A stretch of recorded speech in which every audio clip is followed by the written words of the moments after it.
네, 오늘 정말 뜻깊은 날입니다. 임시정부 수립 100주년이 되겠습니다. 사실 오늘 그 강의가 만들어지게 된 것은 사랑의 교회 40주년 기념을 하여서 임시정부 프로젝트를 수행을 했습니다. 지난 1년 동안 이 3.1운동에 대해서는 많은 그 연구들이 되어 있습니다. 그 중에는 기독교와 관련된 그런 논문들도 있죠. 그런데 사실상 임시정부와 관련해서는 거의 없는 그런 상황이에요. 그런데 3.1운동만 하더라도 33인 가운데 16인이 기독교 지도자들이었거든요. 그것뿐만 아니라 희생된 그 퍼센티지를 보면 1.3%의 인구 가운데서 가장 많은 희생을 당한 모든 단체와 세력들을 다 포함해서 그런 놀라운 그 희생의 대가로서 3.1운동이라고 하는 그러한 역사를 만들어낸 겁니다. 이것은 곧 이은 임시정부 수립을 통해서 우리 대한민국의 정체성과 그리고 정통성을 확립하는 데 있어서 기초가 되는 그런 귀한 역사를 만들어낸 것이 바로 임시정부의 역사입니다. 그럼에도 불구하고 어떻게 보면 우리 기독교인들의 직무유기예요. 이렇게 귀한 역할을 했습니다. 그리고 임시정부 요인들 가운데 거의 지도자급은 기독교인들이었다는 사실이에요. 그런데 우리는 역사 속에 묻어두고 그것을 발굴하지 않았다는 겁니다. 그러면서 우리는 역사교과서에 왜 기독교 역사가 이렇게 거의 지워져 가고 있느냐라고 탐만해왔다는 사실이죠. 그런 측면에서 사랑의 교회가 귀한 재정을 염출해서 우리 학자들을 동원을 했습니다. 역사학자 4인 그리고 정치학자 3인을 동원을 했습니다. 역사는 날 보면 그 팩트를 가지고 서로 주장하는, 그런데 좀 더 거시적인 측면에서 봤을 때는 매우 귀중한 가치가 거기에 담겨 있다는 사실을 우리가 알게 됩니다. 그래서 오늘 에스겔서 37장을 제가 다 좋아하는데요. 그 중에서 11절로 14절 말씀까지를 택해서 보고자 했던 것입니다. 여러분들도 잘 아시다시피 이 부분은 적어도 이스라엘의 회복을 위한 그런 장이죠. 앞에서 여러 개 환상을 보여주는데 이 부분이 지금 네 번째에 해당되는 그런 환상입니다. 이것은 회복을 약속하신 그 부분입니다. 하나님께서 우리 에스겔에게 환상을 보여주시면서 저 마른 뼈들의 생기를 불어넣으라고 그렇게 말씀을 하십니다. 그래서 에스겔은 도구가 되어서 생기를 훅 하고 불어넣게 되는 것이죠. 그랬더니 그 뼈들이 한 개인이 아니라 여러 사람들, 수많은 사람들의 뼈들이었고요. 거기에 근육이 붙고 살이 차고 또 가죽이 덮였더니 그것이 일어섰는데 보니까 군대였더라는 거예요. 여기서 우리가 관심을 가져야 되는 것은 우리 기독교인들이 개개인의 구원도 중요하지만은 공동체가 죽었을 때 그것은 그 나라가 망했다는 그런 뜻이거든요. 여기서는 매우 중시 여겨야 될 부분이 바로 공동체성입니다. 근데 우리가 단합하지 못하고 흩어질 때는 바로 이 공동체성이 깨지면서 결국은 그 나라가 망하는 쪽으로 간다고 하는 사실을 우리에게 보여주고 있는 것이죠.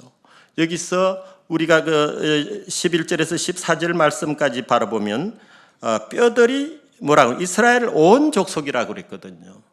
여기서는 이 성경 주석을 보니까요, 바벨론으로 끌려갔던 유대인들하고 아수리에 끌려갔던 에브라임 지파들이라고 하면서요. 그러면서 이 이스라엘 어떻게 보면 전체를 뜻한다는 그런 또 설명도 있더라고요. 그만큼 이스라엘이 완전히 망하고 그리고 다른 이방 땅에서 결국 노예로 사는 그런 삶이었단 말이죠. 그것은 곧 우리의 식민지 상황하고 그대로 접목이 되지 않겠는가 하는 그런 생각에서 오늘 이 본문을 택했고요. 마른 뼈들이 소생해야 되죠. 그것은 소생한다는 것은 그 공동체를 회복시키시는 하나님의 능력이 임재했다는 그 사실입니다. 이 본문 말씀에서도 보면 그냥 미래에 대한 희망만이 아니라 이미 이룬 줄을 알아라고 그랬다고요. 이미 이룬 것. 그러니까 우리가 기도를 할 때 그냥 막연하게 미래를 향해서 그냥 하나님께 그냥 맹목적으로 하는 그런 기도가 아니라 하나님께서는 이미 그 기도에, 부르짖는 기도에 이미 응답을 하셨다는 사실이에요. 그것은 우리에게 많은 확신을 주는 것이고, 또한 그러한 이 미래는 결국은 이미 보장된 것이라고 하는 사실을 우리에게 일깨워 주고 있다는 것이죠. 마른 뼈들도 살리시는데 우리 산자들이 기도하면 왜 하나님께서 들어주시지 않겠나 하는 것이죠. 탄식하는 소리에도 하나님은 응답하신다는 사실을 보여주고 있습니다. 우리가 11절에 보면 우리는 다 멸절되었다. 이것은 정말 자포자기한 그 어떤 희망도 없어 보이는 것이에요. 그런데 그 말씀을 하나님이 들으셨다는 거예요. 우리가 구체적인 목적을 가지고 그냥 우리가 간절히 기도하는 그 기도를 왜 안 들어주시겠어요? 이 탄식마저도 하나님께서는 들어주시는 하나님이시라고 하는 것이죠. 그런 면에서 우리가 희망을 가지고 앞으로 우리가 통일 미래를 염두에 두면서 우리가 식민지 상태에서 바로 그 기도하는 자들, 그분들이 임정 지도자들이었고요. 미주 대한인 국민회 그리고 상해에서 신한청년단을 비롯해서 그 신한청년당에 그 발족했던 그 6명이 모두가 다 기독교인이었다는 사실이에요. 그리고 한인교회, 그 당시에는 이 한인 선인교회라는 그런 표현에서 선인은 그 조선할 때 선자에다가 사람 인자예요. 그래서 상해 선인교회라고 했는데 그것이 어떻게 보면 그냥 일반적으로 지칭해서 그냥 상해 한인교회라고 우리는 일반적으로 알고 있는 것입니다. 그런데 그 지도자들이 바로 그 교회에 들어가서 매주일 만났다는 거예요. 무슨 얘기를 했겠습니까? 바로 죽은 마른 뼈와 같은 우리 공동체를 위해서 해외에서 우리 조국의 독립을 위하여 간절히 부르짖는 기도를 했을 것이고, 또한 지혜와 명치를 구하고 통찰력과 그 분별을 통해서 하나님께서 역사하시도록 하셨다는 것이죠. 비록 시간은 길었습니다. 그러나 그 사이에 모든 것을 충족시켜 주시는 하나님의 섭리가 있었기 때문에 45년도에 일본이 폭망하고 그리고 난 뒤에 3년 만에 우리는 미군정이 좀 있었죠. 1948년 8월 15일 만 3년 만에 우리는 완전한 독립국가를 이루었다는 사실입니다.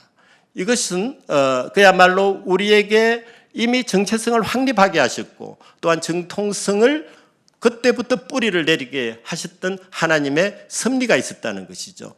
그러한 과정에서 정말 끊이지 않는 독립운동, 그것을 수행을 했고 그것은 또 많은 나라들에게 영향을 미쳤기 때문에 그것이 바로 독립을 우리가 다른 신생 독립국가들보다 빨리 이룰 수 있는 그런 기회를 맞이했다는 사실입니다. 그래서 지금부터 제가 이 프로젝트 PPT로 설명을 해 나가는 방식으로 그렇게 하면서 마무리를 해 나가도록 하겠습니다. 상해 임시정부가 있었던 지도의 모습입니다. 여기 이제 시내 시가지 모습이고요. 이것이 이제 처음에 만들어졌던 임시정부 청사입니다. 다음 넘겨주십시오.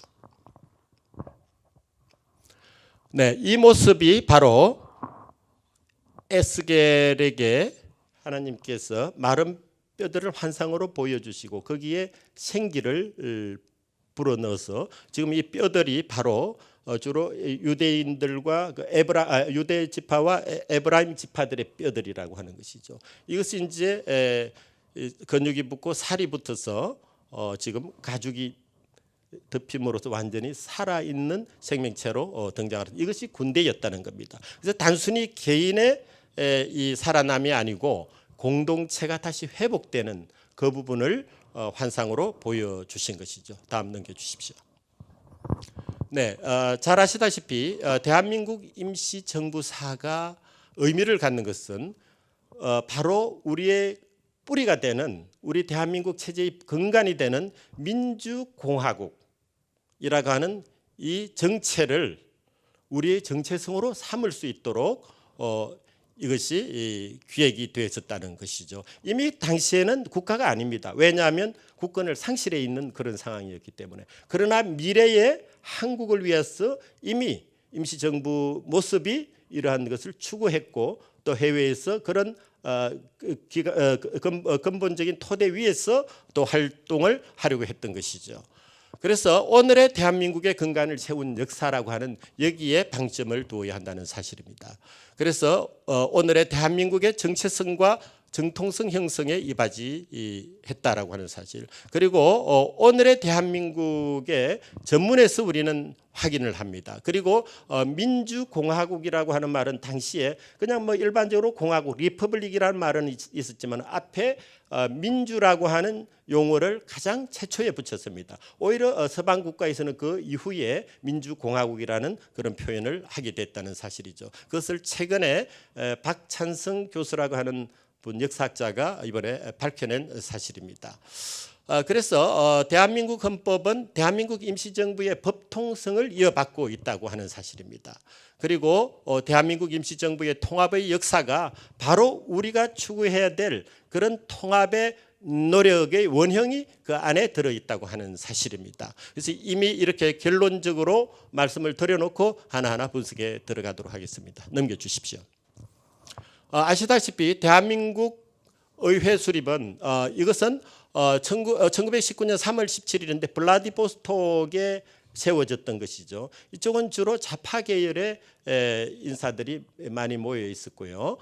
그리고 그 당시에 만주나 연해주 일대에 약 20여만의 우리 동포들이 이미 이주해서 살고 있었던 그런 장소입니다. 그렇기 때문에 독립에 대한 열망이 가장 컸던 곳이죠. 그렇기 때문에 당연히 블라디보스톡을 중심으로 해서 이렇게 대한민국 대한국민의회가 수립이 되는데요. 이 형태는 하나의 의회제 정부입니다. 그러니까 어떻게 보면 소비에트식, 소련식이죠. 그러니까 당시의 러시아 혁명 이후에 이 레닌을 비롯한 그 소비에트 지도자들의 영향을 많이 받았다라고 하는 사실을 우리는 알고 있습니다. 그래서 입법, 사법, 행정 모든 이 3권을 다 가진 그러한 소비에트식 의회 제도였다고 하는 사실입니다. 그래서 별도로 맨 밑에 보면 이제 행정부 조직이 있기는 하지만은 사실상 가장 큰 권력은 의장인 문창범이 갖게 되는 것이죠. 그런데 참 재미있는 사실은요.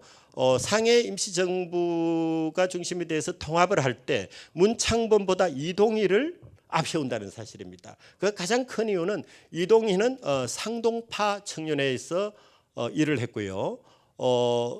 거기서 상동교회를 또 다녔던 청년입니다.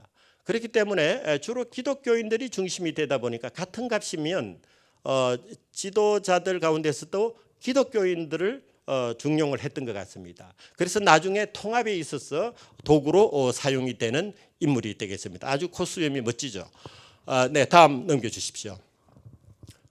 그리고 상해 임시정부가 이제 19년 4월 11일입니다. 이것이 바로 오늘 100주년이기 때문에 100년 전 오늘 수립이 된 겁니다. 이것은 사실 임시의정원이 만들어지고 4월 10일 날 밤에 의정원 회의가 열리게 됩니다. 그리고 밤을 새워서 4월 11일 날 아침에 행정부가 이제 조각이 되는 거예요. 바로 그 시점을 중심으로 해서 4월 11일이 임시정부 수립일이라고 이제 작년에 그렇게 다시 변경을 시켰습니다. 우리가 통상은 4월 13일로 지내왔죠. 그런데 이제 여기서 우리가 주목해야 될 것은 바로 상해 임시정부 수립에 있어서 결정적인 역할을 한 인물들은 바로 신한청년당의 인물들이었다는 것이죠. 여기서 보시면 여운형을 중심으로 해가지고 한진교, 장덕수, 김철, 선우혁, 조동호 등 6명이 모두가 다 기독교인들이었다는 사실이에요. 이분들이 사실 그 전에 동제사라고 하는 대종교가 주도가 됐었습니다만 거기에 기독교인들도 상당수 있었던 게 사실입니다. 그런데 그 조직보다도 왜 신한청년당으로 젊은이들이 또 빠져나와서 새로운 조직을 했는가? 당시에 1차 세계대전이 종전이 되면서 새로운 국제 질서가 형성이 됩니다. 거기서 핵심 인물은 역시 윌슨 대통령, 민족 자결주의를 주창을 했죠. 그리고 또한 러시아 쪽에서도 또 변화가 또 있었던 건 사실입니다만은 누가 뭐라고 그래도 당시에는 미국이 성전국으로서 당시에 세계를 주도하는 국가였던 겁니다. 그래서 우리 지도자들이 외교를 통한 독립을 추구했던 것이죠. 그래서 이미 이승만 박사는 조지 워싱턴 대학에서 정치학사를 했고요. 그 다음에 하버드 대학에서 철학 석사를 합니다. 그리고 난 뒤에 프린스턴 대학에서 정치학 박사를 하는데요.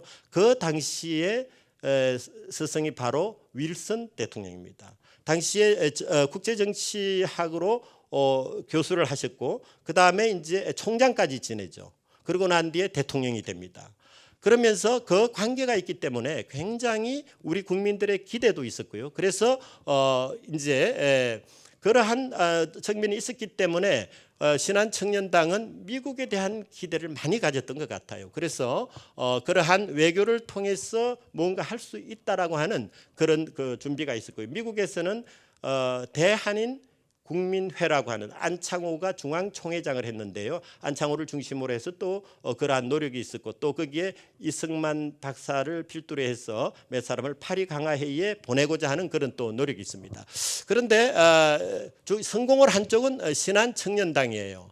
신한청년당에서 김규식을 파리 강화회의로 보내는 그런 차원에서 성공을 한 것이죠. 그것이 미국에서 특사로 보냈던 크레인이라고 하는 그분을 통해서 그분의 지원을 많이 받습니다. 그래서 이제 독립청원서를 지참을 시켜서 윌슨에게 또 전달하게 하는 그런 역할을 하는데요.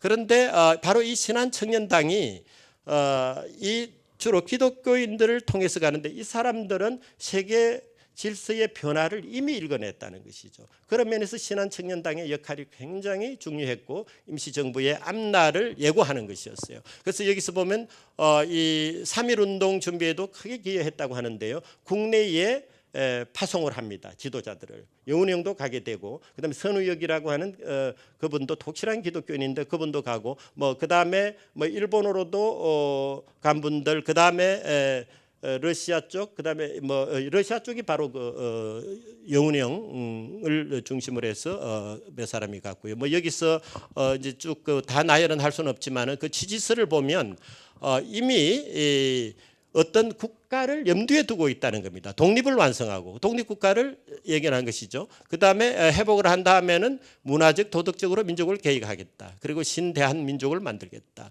그리고 학술과 산업을 일으켜서 실력을 양성한다. 그리고 대한민족의 신문화가 전 인류에게 위대한 행복을 주도록 한다. 굉장히 보편성을 띈 그런 내용들이 나오는데 이것은 당시의 수준으로 봐서 기독교인들 복음의 진리를 생각하는 사람들은 바로 보편성을 생각했다는 것이죠. 바로 여기에서 나오는 그런 문건들 심지어는 독립선언서 같은 경우도 천암선이 주로 다 썼다고 그러지만은 실제로는 기독교의 영향을 굉장히 받았고요. 본인 스스로도 자신이 어렸을 적에 기독교 서적을 많이 읽었다. 그리고 기독교 인사들을 많이 만나서 서로 대화를 했기 때문에 내 머리에서 나온 사상은 바로 기독교 사상이 주류를 이룬다라고 얘기를 했거든요. 그리고 28 독립선언서를 이미 전달해 받았기 때문에 그거는 이강수 기독교인인 이강수가 쓴 겁니다. 그래서 바로 그것이 또 토대가 돼서 독립선언서를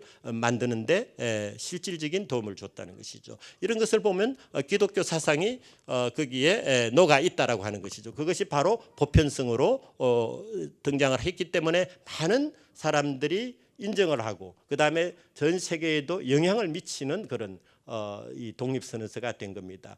미국 신문들에서도 독립선언서 자체를 번역을 해서 실은 그런 경우도 있을 정도고요. 그리고 그 이후에 중국 오사운동 그리고 인도 그다음에 베트남, 필리핀 심지어는 이집트까지 민족운동에 영향을 미치게 되는 것이죠. 그 3.1운동이.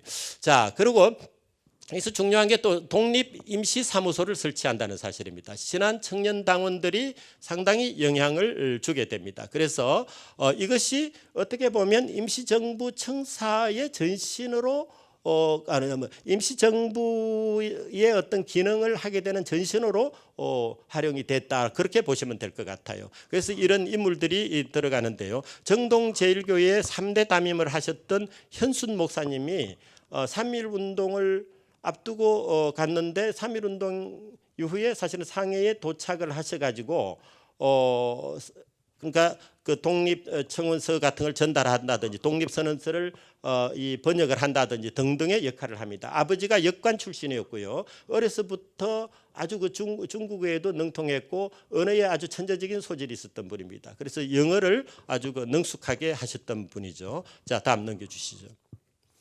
그래서 이분들에 의해서 이제 신한 청년당의 대표들, 그리고 이제 노령 연해주나 이제 서북 간도 북경 일본 등등에서 독립운동가들이 모여들어요. 이것이 이제 신한 청년당에서 역할을 함으로써 또 오게 된 것이죠. 그래서 29명의 임시의정원이 모여지게 됩니다. 그래서 4월 10일 날 모여서 밤새 끝 회의를 하고 그 다음 날 결국은 이 29분에 의해서 조각이 되는 것이죠. 다음 넘겨주십시오.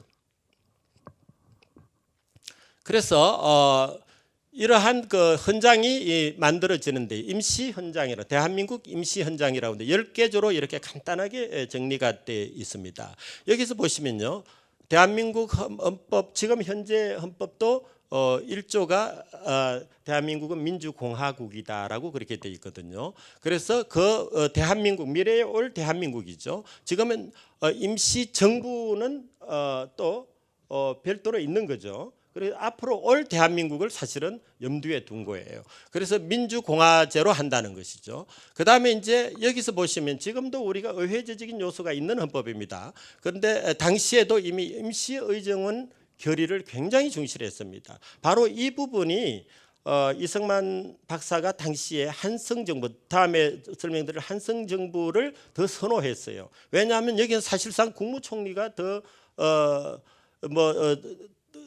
그 수반이 되는데 본인의 입장에서는 미국식의 대통령제를 사실은 원했던 겁니다. 그리고 재미있는 게 4월 30일자로 파리 강화회의를 겨냥해 가지고 윌슨 대통령하고 그 다음에 이제 파리 강화회의 의장을 했던 끌레망수에게 보낸 외교 공함이라는 게 있습니다. 거기에 보면 앞으로 만들어질 대한민국은 기독교 민주주의로 하는 것이 좋을 것 같다, 그렇게 얘기를 합니다. 그것은 당시에 기독교 국가였던 그 미국의 경우에 상당히 호감을 가질 수 있는 그런 계획이 되겠죠. 그래서 이승만 박사가 이제 그런 내용을 또 쓴 것도 있었습니다. 그래서 임시의정원의 이 권한이 컸던 것, 이것은 사실 그 이승만 박사로서는 당시에 참 그 좀 이 강력한 리더십이 좀 힘들겠다라고 하는 그런 뜻이 그게 있었던 것 같아요. 그 다음에 이제 권리와 의무에 대한 거를 6조까지 넣었고요. 그 다음에 제가 빨간 글로 여기 7조를 한번 보십시오. 대한민국의 인민은 신의 의사에 의하여 건국한 정신을 세계에 발휘한다. 여기서 말하는 신이 뭘까요? 하나님이에요, 하나님. 이제 뭐 그런 부분들이 이제 뭐 부속서 같은 데도 나옵니다. 심지어는 신의 나라라고 한 그런 부분도 나오고요. 그 다음에 보면 이제 국제연맹에 가입한다라고 하는 이 부분도 주목할 부분이고, 이것이 이제 바로 파리 강화회의에 참석을 해서 독립을 우리가 어떻게든 쟁취하는 데 있어서 파리 강화회의를 좀 활용을 하자라고 봤던 그 부분하고 무관치 않고요. 그 다음에 이제 구황시를 우대하는 거죠. 당시에 황제나 다시 왕제로 가자고 하는 복벽주의가 사실은 횡행하던 시절이에요. 그럼에도 불구하고 대한민국 임시정부 헌장에 어떤 얘기가 있느냐? 바로 이거죠. 고항시를 우대한다는 것은 그들에게 섭섭지 않게 하려 또 우리 국민들의 예의를 사실은 지키는 부분이 있었다라고 하는 것이죠. 그리고 아까도 말씀드렸다시피 공화제라고 하는 것은 서방의 유산이고 또 이것이 이제 기독교인들이 선각자들이 이미 깨달았던 바가 있고 또 미주라든지 유럽 지역에서 경험한 그것이 이렇게 구체화되었다고 보게 되는 겁니다. 다음 넘겨주십시오. 이렇게 이제 국무원이 이제 구성이 되고요. 이제 6부가 되는 겁니다. 그리고 이제 이승만은 이 이제 국무총리로 지목이 되는 사실은 신채호가 이승만에게 그냥 넘겨주는 거는 이거는 아니지 않느냐. 뭐 그리고 뭐 여러 가지 이제 그게 있었지만은 이제 위임 뭐 독립이 이런 식의 방향을 이제 가지고 있었기 때문에 좀 불만이 있었던 것 같습니다. 그래서 형식적이기는 하지만 이승만, 안창호, 이동영 3파전으로 선거가 치러졌는데 그래도 역시 이승만 박사가 국무총리로 선출이 되는 겁니다. 그리고 이제 의정원 법을 이제 제정을 해서 확고히 하자는 거예요. 그런데 굉장히 선진적인 겁니다. 각 지방인민의 대표위원으로 조직한다. 임기를 2년을 한다. 그 다음에 23세 이상의 남녀입니다. 당시에 여성이 피선거권까지 가진 나라가 거의 없던 시절이에요. 그런데 우리는 선거권뿐만 아니라 피선거권까지도 있었다고 하는 거죠. 그 다음에 이제 의원 수를 30만 명당 하나로 이렇게 한 겁니다. 그래서 인구가 많은 지역은 6명, 그 다음에 적은 쪽은 3명, 그 다음에 이제 해외에 있는 한인들 공동체에 또 각 사민을 이렇게 선출을 하도록 이렇게 했던 겁니다. 넘겨주시고요. 여기서 보시면 이제 한성 정부가 나옵니다. 여기서 홍진이라고 하는 인물은 아주 똑똑했던 인물인데 기독교인이고요. 검사 출신인데 한일 합병이 되고 난 이후에 변호사로 활약을 하게 됩니다. 그리고 이규갑은 또 목사님이세요. 이 두 분이 이제 한성 정부를 수립하는 데 있어서 아주 결정권을 가지고 있던 분들이에요. 굉장히 그 홍진, 이규갑 그리고 한남수, 김사국 등을 중심으로 진전을 시켰거든요. 그런데 이제 뭐 비밀 회의도 하고 또 이 만국 공원 회의에 가서 해서 뭔가 집회를 하고 해서 뭔가를 제대로 하고자 하는데 이미 세 분이 떠나요. 한남수, 홍진, 이규갑 등이 이미 상해를 가버립니다. 그래서 이것은 뭔가 뜻이 있었을 것이다. 왜냐고요? 바로 국내에 있다는 것은 일경에게 붙들려 당연히 고초를 받을 수밖에 없고요. 그 어떤 건물로서의 청사는 있을 수가 없는 환경이었거든요. 그런 면에서 이미 이분들이 상해로 가서 상해 임시정부와 한성 임시정부를 통합을 하려고 하는, 그래서 한성정부 안이 사실은 주도적인 어떤 안의 기초가 되도록 하는데 있어서 결정적인 역할을 여기서는 두 분은 확실해요. 홍진하고 이규갑 두 분은 사실 그런 역할을 했을 것이다라고 보는 거예요. 그거는 이제 뒤에 가서 또 확인이 됩니다. 자, 다음 넘겨주시고. 그런데 여기서 보면 이 당시 한성정부는 구체적으로 건물이 있고 세워진 것은 아니지만은 그 모임으로서 핍박을 받았다는 것, 그리고 13개 도를 대표하는 인사들이 모이게 함으로써 그것으로서 정통성, 법통성을 가질 수 있다라고 하는 이것을 기대를 했던 것 같아요. 그래서 그거를 통해서 이제 결국은 상해 임시정부가 또 외딴 지역에 있었지만은 그리고 한 1000여 명밖에 되지 않는 그곳에 임시정부가 있다는 것은 상징적으로 좀 문제가 있을 수는 있죠. 그러나 거기가 동아시아 외교 중심지였다는 사실이에요. 그리고 조계지에 임시정부를 또 세울 수 있는, 좀 자유롭게 세울 수 있었고, 또한 이 어떤 신변 보장을 받을 수 있는 그런 환경에 있었기 때문에 가장 적지였다고 하는 겁니다. 그래서 한성정부 구성은 이렇게 쭉 돼 있는데 여기서도 보시면 뭐 이승만은 곳곳에 다 들어 있습니다.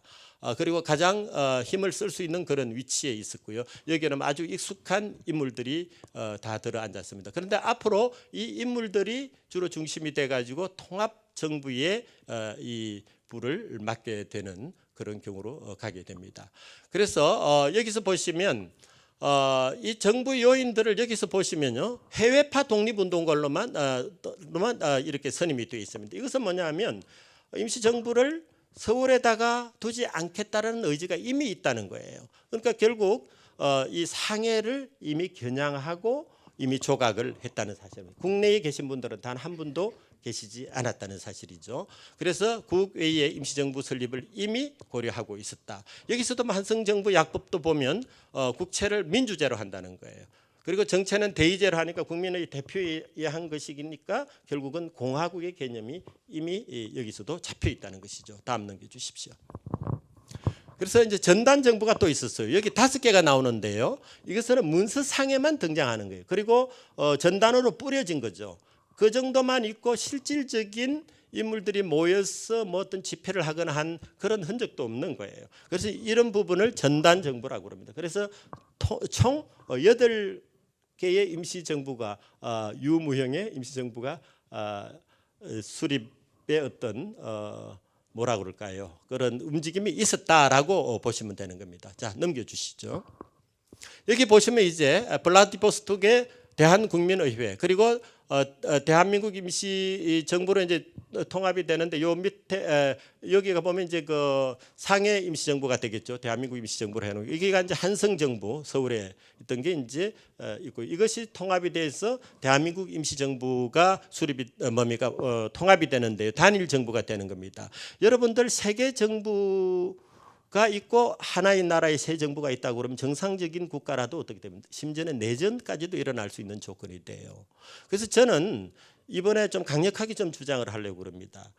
이 각각의 정부가 지역적으로도 다르고 한 상황 속에서 상해 임시정부 수립일을 유독 대한민국 임시정부 수립일이다라고 하기에는 좀 뭔가 근거가 좀 빈약한 그런 부분이 있다라고 하는 것. 하나로 통입된 것. 1국가 1정부가 됐을 때 그때 정부가 제대로 된 완성된 정부가 아닌가 하는 그런 생각을 지울 수가 없어요. 정치학자로서요. 다음 넘겨주십시오.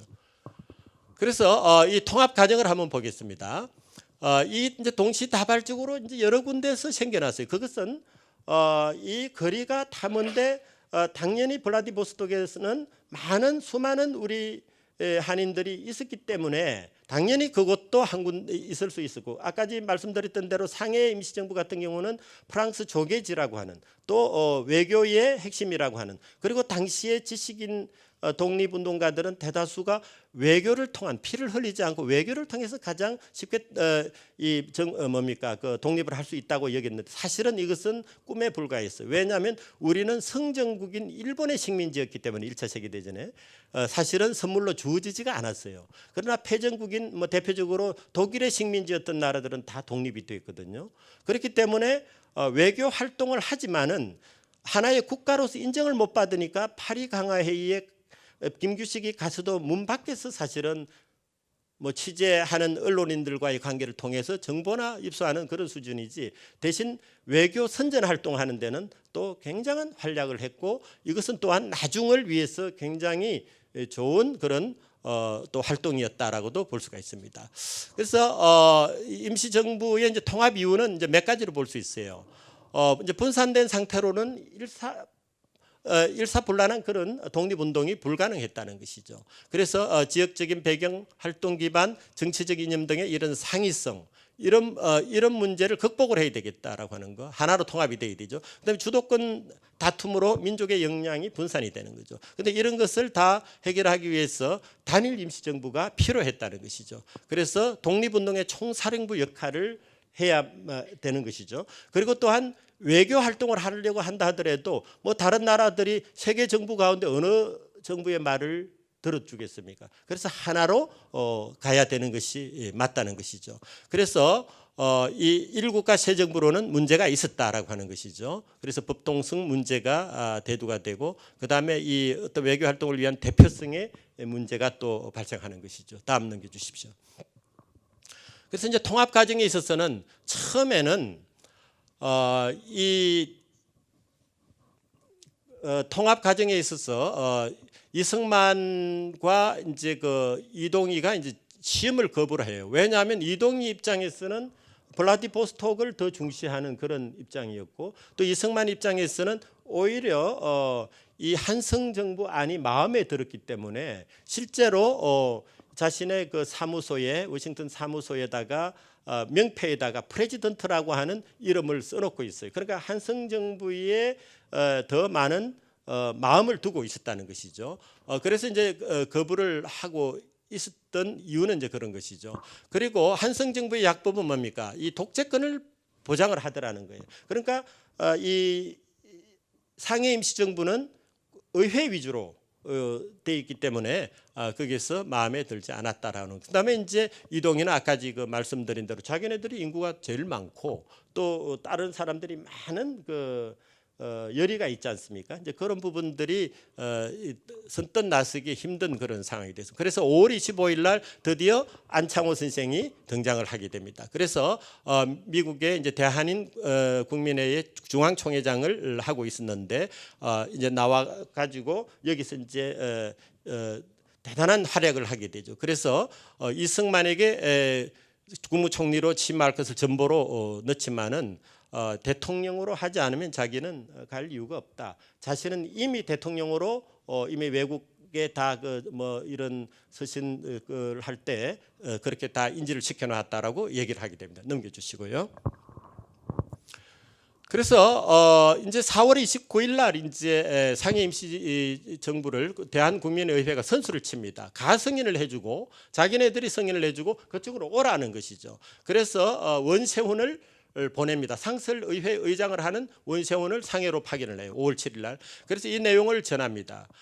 그러나 여기에 대해서 사실은 상해 임시정부로서는 수용하기가 힘들어요. 왜냐하면 소비에트 시기였거든요. 저기는 의회 행정 사법 기능을 다 공유를 하고 있었다는 거죠. 그러나 상해 임시정부는 따로 돼 있지 않습니까? 그러니까 그걸로 끌려 들어가게 되면 완전히 상해 임시정부는 존재가 사라질 수도 있다라는 위기의식을 갖게 되는 것이죠. 그래서 이제 6월 17일 날 국무원에서 이제 국무총리 이승만의 명예의 공함을 의정원에 제출한다는 건데 이제 요때만 해도 이제 이승만이 상해의 어떤 그 주도권 이런 것들이 이제 보여짐으로써 이제 다른 이제 행태를 보이게 된 그런 상황인데요. 그래도 좀 어정쩡한 그런 모습을 보입니다만은 임시정부를 상해에 둬야 한다. 이거는 대단히 중요하다는. 그러나 대한국민의회가 의회를 통합하자고 하면 의회는 블라디보스톡으로 그들이 끝까지 우긴다면 줘도 된다. 이런 식의 얘기를 해요. 그런데 임시의정원의 입장에서는 상해에 있어야지 왜 우리가 가야 되느냐 하면서 반발을 하게 되고 이것을 국무원으로 그냥 환송을 시켜버립니다. 그래서 이 뜻은 제대로 되는 그런 상황이 아니었죠. 다음 넘겨주시고요. 그래서 안창호는 이제 그 한성정부 안을 원용을 하면 좋겠다. 제3의 위치에 있는 한성정부. 그리고 이제 제가 볼 때는 안창호와 이승만 간에는 상당히 교감이 있지 않았겠는가 하는 그런 생각은 또 지울 수가 없어요. 그래서 한성정부의 법통성 그리고 국내에서 피를 흘리면서 실제로는 만들어진 그 한성정부의 그 위상을 그대로 고스란히 활용을 하자. 적어도 상해 임시정부만 확인이 된다면 저쪽에는 어떻게 해서든 끌어들일 수 있다라고 하는 생각을 했던 것 같습니다. 그래서 8월 20일 날 현순 목사님하고 김성겸을 보냅니다. 그래서 이동희를 비롯한 지도자를 만나 가지고 이제 얘기를 하는데 그때 어떤 합의를 하느냐면 의원총회에서 그러면 대한국민의회 의원 5분의 4를 상해 임시의정원에 편입한다는 조건으로 그러면 상해 임시정부 거기를 참여하겠다가 되는 거예요. 근데 사실은 이 약속을 지키지 않습니다. 왜냐하면 한성정부를 봉대를 해요. 우선적으로 우대를 해주고 또 그 안을 상해 임시정부가 이렇게 이제 받아들이면서 함께 하게 되면 그 힘이 커졌지 않습니까? 서로 간에 그렇게 가지고 유인을 해서 사실은 이 대한국민의회를 끌어들이는 그런 모습을 보이게 되는 거예요. 그런데 여기에 5분의 4에 사실은 관심을 가졌었는데 사실은 상황은 바뀌어 버립니다. 자, 넘겨주시죠. 그래서 이제 이런 부분은 이제 아까 제가 말씀드린 것 가운데서도 이 8월 25일까지도 사실은 이 이승만 박사는 끝까지 그 대통령제를 주장을 하게 돼요. 그런데 이제 바로 이제 여기서 이런 설전이 오고 가면서 결국은 이 안창호가 통합을 위해서 자기가 희생을 해주는 그런 모습을 보이게 돼요. 이제 그것은 뒤에 가서 증명이 됩니다. 그래서 이 대통령을 이제 이승만이 하겠다는 것을 이제 수용을 하고 한성 정부는 인선을 그대로 상해 임시정부로 가져오게 되는 거예요. 그러니까 7부 1국으로 가는 거예요. 아까 6부였죠. 그 이제 정부의 모습이 달라지는 것이죠. 그래서 이제 9월 11일 날 대한민국 임시정부가 출범을 하게 됩니다. 자, 넘겨주십시오. 빨리빨리 진행을 해야 되겠습니다. 그래서 이 제6회 임시의정원 회의에서 결국은 임시헌법을 제정을 하게 되는 거죠. 그래서 아까지 그 정책 같은 경우 그거는 그대로 수용이 되기 때문에 그거는 뭐 거두절미를 하도록 하겠습니다. 그래서 한성 정부의 집정관 총재라는 것을 대통령으로 완전히 바꾸어 줍니다. 이것이 이제 결국은 이승만이 이제 미국에서 상해로 오게 되는 그런 계기를 만들어 주는 것이죠. 그런데 이것은 보면 이 한성 정부 안을 그대로 개조해서 그대로 사용을 하거든요. 그러니까 개조안이 되는 거예요. 원래는 승인하는 형태로 해서 어떻게 한다고 그랬는데 결국은 개조하는 형태로 그냥 가버려요. 그러니까 사실상 이 헌법의 모습도 보면 완전히 새롭게 가는 마치 제정된 그런 모습을 띠게 되는 이유가 거기 있습니다. 자, 넘겨주시고요. 이제 여기서 보시면 이제 그 임시헌법 전문에 이제 나타나 아까 전 임시헌장이었는데 통합된 임시정부는 임시헌법이라는 이름으로 바뀌게 됩니다. 그래서 여기서부터 이미 3.1운동과 그 정신사적인 의미를 부각을 시키고 있습니다. 이것이 바로 대한민국 현재의 이 법통성으로 바로 연결이 되는 겁니다. 그래서 헌법 전문에 3.1운동 정신과 그리고 대한민국 임시정부를 뭡니까 우리가 따른다라고 하는 그런 내용이 들어가게 되는 것이죠. 그래서 이제 이렇게 이제 가권이 형성이 되는데 그대로 7부 1국이 되는 겁니다. 노동국에 이제 안창호가 들어간다. 근데 통합 과정에 있어서는 국무총리 대리 이승만을 대리를 했거든요. 그리고 내무총장이라고 하는 가장 큰 자리를 사실은 안창호가 가지고 있었던 겁니다만은 사실은 제일 말석에 앉는 그런 희생의 정신을 보여주게 됩니다. 넘겨주십시오. 그래서 이제 사실은 이제 그 이동희하고 이제 문창범, 최재형 등등은 사실은 이 입각이 될 수 있는 그런 인물이었는데 문창범 그냥 가버립니다. 그러니까 대한국민의회를 다시금 복원하겠다고 하는 거예요. 그러면서 떠나버려요. 근데 이동희는 상당히 고민을 합니다. 고민을 한 나머지 결국 11월 3일 날 국무총리로 취임을 하게 됩니다. 그래서 완전한 통합이 이제 그때 이루어졌다 그렇게 보시면 돼요. 그러나 물론 뭐 임시헌법 자체가 통과하고 정부가 조각이 된 게 9월 11일이기 때문에 그 날이 뭡니까 통합 정부의 수립 뭡니까 그 확립된 그런 날이다라고 보시면 됩니다. 자, 넘겨주십시오.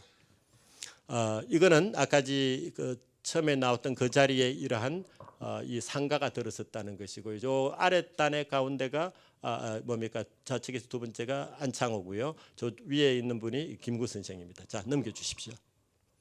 여기에 쭉 되신 분들은 이거는 제가 다 올릴 겁니다. 우리 파일로. 그러니까 나중에 다 참고해 주십시오. 자, 넘겨주십시오. 그래서 여기서 보시면 기독인 지도자들의 역할을 봅니다. 여기서 안창호 선생의 얘기를 한번 보십시오.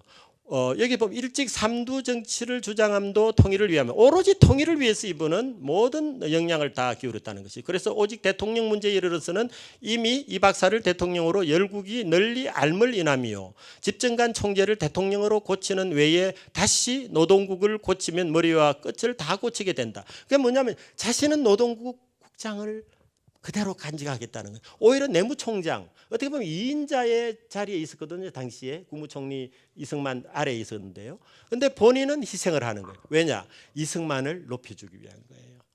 그거는 뭐냐면 이승만을 사실 배제한 임시정부라고 하는 것은 생각하기도 힘들었던 거예요. 그 당시에 안창호 입장에서. 그러니까 이승만을 옹립시키기 위한 그런 자세에서 자기마저도 노동국을 노동부로 고치게 되면 더 웃긴다는 거죠. 나를 위해서 그렇게 해준 거 아니냐라고도 생각할 수 있는 여지도 있겠죠. 심지어는. 자, 땀 넘겨주십시오. 그러니까 이 희생정신이 있는 거죠. 그 다음에 이동희 선생의 모습을 보십시오. 사실 이거는 많은 따르는 사람 또 20여만의 그쪽 지역에 있는 사람들 생각을 한번 해보십시오. 어떻게 보면 소비에트식 그러한 정부에서 이러한 데 오면서 결국은 이 판단이 참 힘들었을 겁니다. 여기서 보시면 이제 빨간 줄을 보실 거, 빨간 부분. 개조에 의해 일의 불성공이 없는 바에는 차라리 우리 동지 간의 의견 충돌을 양보하는 이동희는 될지언정 나의 의견을 극단으로까지 주장하여 대국을 파괴하는 이동희가 되는 것은 일청 불가능하다. 왜냐하면 통합 정부, 단일 정부로 가는 그것이 대의를 지키는 거라는 거죠. 그러니까 자신은 욕을 먹더라도 이 대의를 지키겠다는 거예요. 대를 위해서 소를 버리는 모습을 보였다는 거예요. 기독인이기 때문에. 자, 넘겨주시죠. 그 다음에 이제 여기서 보면 통합을 주도했던 안창호, 이승만, 이동희 아주 굵직굵직한 그런 지도자들입니다. 이분들을 이 합한 삼두 정치라고 그랬고요. 그래서 이 정부를 삼각 정부라고도 이제 얘기했던 이유가 거기 있는 거예요. 삼두 정치를 했고 또한 이 세 분의 지도자 중심의 임시정부가 되었다는 것이죠. 그래서 이분들이 각각이 다 그 당시 최고의 지도자들이었다는. 그리고 이 임시정부를 통합을 위해 선신했던 현순, 이규갑 두 분 다 기독교 목사였다는 거고요. 그다음에 통합 이전 임시정부 요인들 가운데서도 가장 많은 종교인은 기독교인이 있다는 것이죠. 자. 그 임시의정원 같은 경우 보십시오. 11분입니다. 이렇게 11분 38%가 기독교인이었다는 것이죠. 그리고 이들 가운데 보면 이 신채호, 이동영, 이시영, 유혜영, 조성한 등은 상동 청년회에서 활동을 했어요. 한때는 기독교에 입문을 했던 분들이에요. 그런데 당시에 대종교는 당군을 중심으로 해서 어떻게 보면 민족을 하나로 뭉치는데 도움이 되지 않을까 해서 사실은 이렇게 대종교인이 됐던 것 같기도 해요. 이들 가운데서 이동영, 이시영, 유혜영은 다시금 기독교로 전환을 했어요. 이제 이런 모습을 봐도 굉장히 호의적이었고 기독교적인 그런 이 마인드로 사실 임시정부가 움직이는데 호응도 했을 수밖에 없는 그런 인물들이라는 것이죠. 그 다음에 각원들 가운데 내각이죠. 여기서 57%가 기독교인이었다. 자, 넘겨주시죠. 그런데 문창범은 아까지 떠나버렸던 그런 상황이었다고 한다면 여기서 보면 67%가 내각에 67%가 기독교인이었다는. 그래서 이 초과 의무라고 하는 것 제가 늘 강조하는 겁니다. 내가 진 의무보다도 더 큰 의무를 수행하겠다는 그 희생 정신이 굉장히 중요하다는 것이죠. 아까 말씀드렸죠. 선인 한인 교회에서 모여서 기도했지 않겠습니까? 바로 에스겔이 생기를 그 공동체에 불어넣었던 뼈들에게 불어넣었던 것처럼 그 기도가 바로 쓰러진 나라 그 민족들을 다시 살리기 위해서 기도하지 않았겠는가. 그들이 임시정부 또 요인들이 다 됐다는 사실이죠. 그래서 당시에 사실은 독립운동을 한다는 것은 3대가 망한다고 그랬어요. 그럼에도 불구하고 그들은 모여서 기도하고 임시정부의 주축이 됐다는 사실입니다. 자, 넘겨주십시오. 상해 선인교회 한문으로 적어놨죠. 당시에 여기에 신한청년당 결성 이전부터니까 그 6분의 발족 인사들뿐만 아니라 또 신한청년당원 지금 현재 명단이 밝혀지는 숫자가 46명이에요. 그 가운데 59%가 기독교인이었다는 사실이에요. 발족 이후에도. 그 다음에 이제 이런 임시정부 요인들의 이런 자신들이 이 정보 교환 뭐 이런 거를 했을 것이고요. 그 다음에 이제 이런 분들이 다 계셨다라고 하는 거. 그 다음에 또 뭐 이승만, 안창호, 김규식 등등은 다른 지역에서 온 분들인데도 그 교회로 다녔다라고 하는 사실이죠. 자, 넘겨주십시오. 그래서 대한야소교 연합진정회 줄여서 진정회라고도 하는데 여기는 독립자금모금이라든지 이제 한국이나 뭡니까 저기 해외에 있는 교회들의 서한을 보내고 독립운동의 정보를 또 전하고 또 자금을 모아서 독립운동에 도움을 주는 그런 임시정부에 도움을 주는 그런 역할을 했습니다. 자, 넘겨주시고요. 그 다음에 이 부분은 이제 결국은 아까 제가 다 말씀드린 거는 요거는 그냥 넘겨주십시오. 넘겨주십시오. 이것도 제가 다 말씀드린 겁니다. 사실은 당시에 우리는 나라가 없었습니다. 그러나 우리는 나라를 세우기 위해서 네이션 스테이트, 국민 국가라고 합니다. 웨스트팔리아 조약 이후에 사실은 외교가 일반화되죠. 그는 국민국가가 형성되었다는 겁니다. 그 이후로 사실 우리는 사실 동양에서는 국민국가 개념이 없었어요. 우리는 어떤 면에서 나라를 잃은 상태에서 어떤 면에서 국민국가, 그 이전에 왕조국가에서 우리는 국민국가로 탈바꿈하는 것. 적어도 이론적으로는 매우 명철하게 그리고 투철하게 사실은 확립을 이미 해놓는다는 것이죠. 여기서 민족국가라는 말도 쓰긴 해요. 그러나 오늘날은 보편적으로 국민국가라는 그런 개념으로, 그래서 근대적인 의미의 그런 국가가 이제 형성이 되고, 당시에는 그 이전에는 민족이라는 말도 사실은 거의 쓰이지를 않았고 백성이라는 말이 주로 쓰였던 것이죠. 그러나 이제 이런 것이 보편화되는 그런 내용들이 되는 겁니다. 그래서 우리는 독립국가를 완성하겠다라고 하는 이 꿈이 있었습니다. 그러나 우리는 해방 이후에 독립국가가 남쪽은 되었습니다. 그러나 북쪽은 3대 세습체제로 고착이 되었습니다. 그들이 꿈꾸었던 완전한 독립국가는 어떤 국가일까요? 바로 민주공화제에 입각한 그런 나라입니다. 그렇기 때문에 우리가 통일의 지향점이 어떠해야 하는지, 모든 국민이 평등한 기회를 가지고 인권을 보장받고 자유롭게 활동할 수 있는 그런 나라로 우리는 세워나가야 된다는 것이죠. 그들은 이미 그것을 꿈꾸었다는 것이죠. 아직은 절반의 독립입니다. 우리가 남북 통일이 되는 그날 우리는 민주공화제에 입각한 그런 나라로 우리는 우뚝 서야 할 것입니다. 다음 넘겨주십시오. 여기서 제가 강조하는 것은 바로 이 정신입니다. 아까 그 생기가 뭡니까? 그것은 정신이거든요. 우리는 보통 국력을 따질 때에 국토 인구 더하기, 그 다음에 경제 더하기 군사력, 이렇게 해서 가로로 묶었습니다. 그 다음에 더하기로 해서 소프트 파워를 주로 넣는데요. 저는 그거보다는 곱하기로 하는 것이 옳다. 제로에서 1까지 만들어 놓으면 지수로, 뒤에 걸 지수로 환산하는 거예요. 그러면 제로에 가까우면 아무리 강대국도 정신이 썩으면 나라는 망합니다. 그것이 대제국들이 망했던 세계사는 그렇게 보여줍니다. 그러면 작은 나라라도 정신력이 투철할 때, 다시 말해서 하나님이 역사하셔서 우리가 생기를 가진 그런 공동체가 될 때 이 나라는 굉장히 강력한 나라가 될 수 있다는 것입니다. 그런 측면에서 우리가 다시금 완전한 독립국가를 우리가 실현하는 데 있어서 이 클라인의 국력공식을 좀 참고를 해야 되겠다는 생각이 듭니다. 자, 다음 넘겨주십시오. 이 두 카트입니다. 제가 좌측에 있는 것은 룩셈부르크 가면 그 공원의 그 북단의 한 500여 미터 지점에 생시플리스라고 하는 성당이 있습니다. 거기 가면 들라쿠라가 그린 이 그림이 있습니다. 이것도 사실주의의 대가죠. 그 다음에 렘브란트는 뭐 여러분들 너무나 잘 아는 화란의 미술가 아닙니까? 이분은 정말 사실주의의 대명사이시죠. 그런데 가장 독실했던 그 신앙인이었던 렘브란트입니다. 이게 두 카트를 보면 한쪽은 부르짖는 기도라고 저는 명명을 하고 싶어요. 이 야곱이 하나님과 씨름하면서 끝까지 이겨내는 거지 않습니까? 그런데 여기서는 지금 보십시오. 수심에 가득한 야곱, 이미 넓적 다리를 맞아서 지금 다리를 쓸 수가 없어요. 그런 상황에서 지금 하나님을 바라보는 거죠.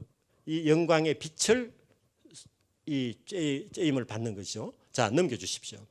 그랬을 때 S를 만났을 때 고개를 어금 맞추고 연합을 하는 것이죠. 바로 이 모습이 하나님께서 우리에게 요구하시는 거 아닌가? 우리의 부르짖는 기도가 어때야 되겠는가? 야곱이 참 세상적인 그런 사람이었지만은 정말 하나님을 붙들고 기도할 때는 정말 끝까지 물고 늘어졌다는 사실이에요. 그것이 야곱의 정체성을 바꾸는 거죠. 하나님 나라의 정체성을 갖게 되는. 그래서 이름조차도 바뀌는 것이죠. 이름이 바뀌었다는 것은 이제 정체성이 바뀌었다는 것이죠. 드디어 하나님 나라를 알고 하나님 나라의 원리대로 가고자 했다는 것이죠. 바로 여기서 에스와 만나서 화목한 그런 관계로 변했다라고 하는 사실입니다. 바로 이 장면을 끝으로 여러분들에게 말씀드리면서 우리의 공동체가 지금 어떠한 상황인가, 이것을 깊이 여러분들이 생각하셔야 됩니다. 우리의 기도가 필요한 때입니다. 그리고 지금 남북 간의 관계는 이어져 있지만은 쉽지가 않습니다. 북미 관계 또 한미 관계, 이런 여러 가지의 어려운 그 대화 과정에서 난제들이 있을 겁니다. 우리가 그런 관계성들을 놓고도 기도를 해야 됩니다. 우리의 더 마른 뼈들이 있는 그것을 향하여 생기를 불어넣는 그런 우리가 되기를 간절히 바라면서 맺도록 하겠습니다. 감사합니다.